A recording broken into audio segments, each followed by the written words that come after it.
So, Dan, what do you want to call this show? I don't know. I feel like I'm getting poked, so poke the gorilla. Oh, yeah, you're the gorilla. Yeah, I'm the gorilla. Yeah. So tell me, Sean, how are you, by the way? I'm doing well. Dan. How about you? No, not too bad. What you got your hair on fire today? Well, we're here in the graveyard, so it seems appropriate that we talk about death. Should be a lively conversation. Absolutely. When we talk about what's controversial about death, one of the more controversial things recently, what happens when you die? What recent tax law change? Mm-hmm. Estate tax, one of the things the recent tax bill tried to do originally was get rid of the estate tax altogether, right? Yeah. It was walked back a bit, so now it was just raised until I think 2025, something along those lines. I thought it was a good thing. I was kind of against getting rid of the estate tax altogether. And you know something? I was too, because originally the thought was that the estate tax was to stop the centralization of wealth to a very small group of families. Right. Okay. Right. But you read into this, because I used to believe it. I did some reading. And it seems that the only reason the estate tax still exists is for revenue, because people pop in and out of the 1% almost on a weekly basis. So it's not doing what they originally said they put it in place to do. Okay? So I have a real problem with their focus on generating revenue. Because frankly, the real problem with that estate tax is that it's fueling a big monster. The debt is too high. And by the way, there's some good news on the debt that we'll get to later. But what do you think? I mean, do you really think the estate tax is necessary anymore? Yes. Yeah, I do. Of course. Well, I mean, I know there's this focus on revenue. One of the disagreements we have is, how big the government should be. And, of course, one of my contentions is, well, the government needs to be as big as it needs to be. You know what I mean? And I kind of believe that there's a size at which it needs to be, and it's not going to get smaller than that. And getting rid of it altogether, or to some minimal degree, is not going to support the culture, the society we've created, right? So we need to generate that revenue from somewhere. Yeah. And I actually have to say, in my opinion, who needs it less than people who have died? Well, you say, well, it's not, it's their families. Yeah. Well, I would argue, no, it's not. It was the person that died, I guess my fundamental problem is these people work for that money. Their family are more entitled to it, in my estimation, than the feds. So what the hell are they doing? They're grabbing what they can, because there's an opportunity to grab some revenue. Let's grab it. And you know something? You're right about the size of government that it needs to be, but there's an argument to be made that government is much bigger than it needs to be, number one.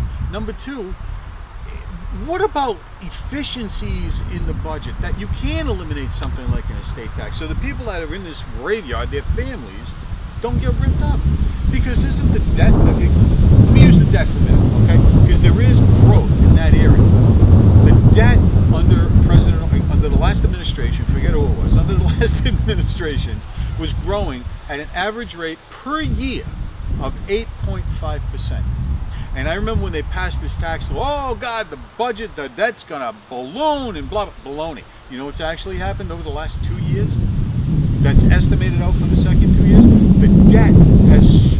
The growth in the debt has stunted by half.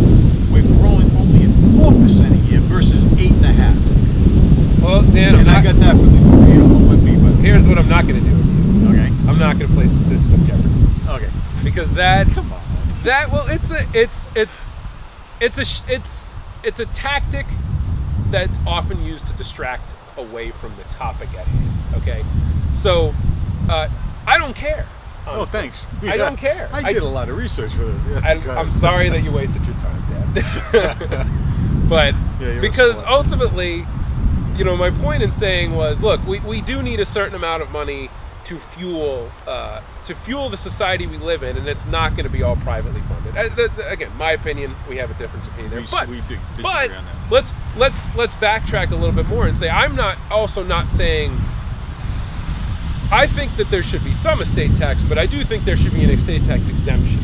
Okay. I'm not disagreeing with that. I don't think that there's anything wrong with people wanting to plan their lives in such a way that helps their future generations. I mean, I believe that that's pre-programmed into us. Yeah. To take that aspect away from us, it hampers hampers our natural motivations to achieve things. And I agree. See, where we do agree is I do believe that you don't want to dissuade people from achievement. You know what I mean? I'm not a believer in like pure socialism. I don't think that a pure socialist. I don't believe in any socialism. Right, and I do. I believe in a hybrid system. And I understand that. So again, that's but part that of takes away incentive, similar to what you're talking about. Right. So, but that's not a so I believe there should be some amount of estate tax. Although I don't think that handing. This is me personally. I don't think that handing your heirs. I mean, let's use big numbers, so we're not. I don't want to step on anyone's toes, because that's the thing. What the line is, I don't want to get caught up in what the line is, because everybody can make their argument. I don't think that you should be able to hand your heirs $1 billion. I mean, why? Okay. Why should So that means if you can hand your heirs $1 billion, you've basically said, well, now none of my ancestors from here on out, as long as our system ever has to work again, is essentially what I believe that says. The individual, no, you're right. The individual doesn't have to work, but that $1 billion that you're passing on doesn't stop working. Right, but see, the argument is going to be who will use it best, and your argument's going to be private issue. So again, I think we're getting distracted. We're going down the government line. Yeah. And part of the death thing. I mean, I wanted to kind of bring it back to away from that a little bit and say, listen, I believe in planning for death, and I think creating the right incentives for proper planning for death should remain in place. So estate tax exemption, I think, makes sense. I think no estate tax, I think is not going to benefit us. Now, and I don't think we're going to agree on whether that's the case. Let's talk about one point that we do agree on. Let me share a personal story. Yeah. About 3 years ago, my sister passed away. She passed away without an estate plan. She passed away without a will. She passed away, and by the way, it was an absolute Chinese fire drill. Is that politically correct? Anyway, it was an absolute pain in the neck. This is YouTube, though, so you don't have to. Yeah, I don't care. Anyway, it was a pain in the neck. It took us 3 years to get her estate settled. It wasn't a small estate, but it wasn't $1 billion. Right. But it took us 3 years to get it done. So the one thing that I would think you and I would agree on is that people need to pay attention to that. They need to have things like estate plans in terms of wills, healthcare directives, powers of attorney. They need to have that stuff in place, because what you will do by doing that, if you don't think of anything else, the people that are left behind are not going to pull their hair out at the roots. They'll get something done well. And I agree completely. I had a similar experience when my grandparents passed away. I mean, really, I think even beyond that, two things. Obviously, getting things set up in an organized manner and communicating with your families. Yeah, have a conversation. Having a conversation. Yeah. Regardless of, obviously, if you've got $1 billion, then, you've got a problem that I don't see very often. There's people that are going to want to converse and our with opinions on what should happen with that $1 billion obviously differs. But regardless of if $1 billion or $50,000 or a car or whatever. Yeah. You just need to plan for things, talk to your family, make sure the lines of communication are flowing, because we've all experienced situations where people have passed away when they didn't expect to, with an unorganized plan, and ultimately, short of not leaving your family money or whatever, it's a lot of heartache to have to pick up the pieces, for sure. Yeah, please, what a pain in the neck. And then my father used to say, money makes the blind man see.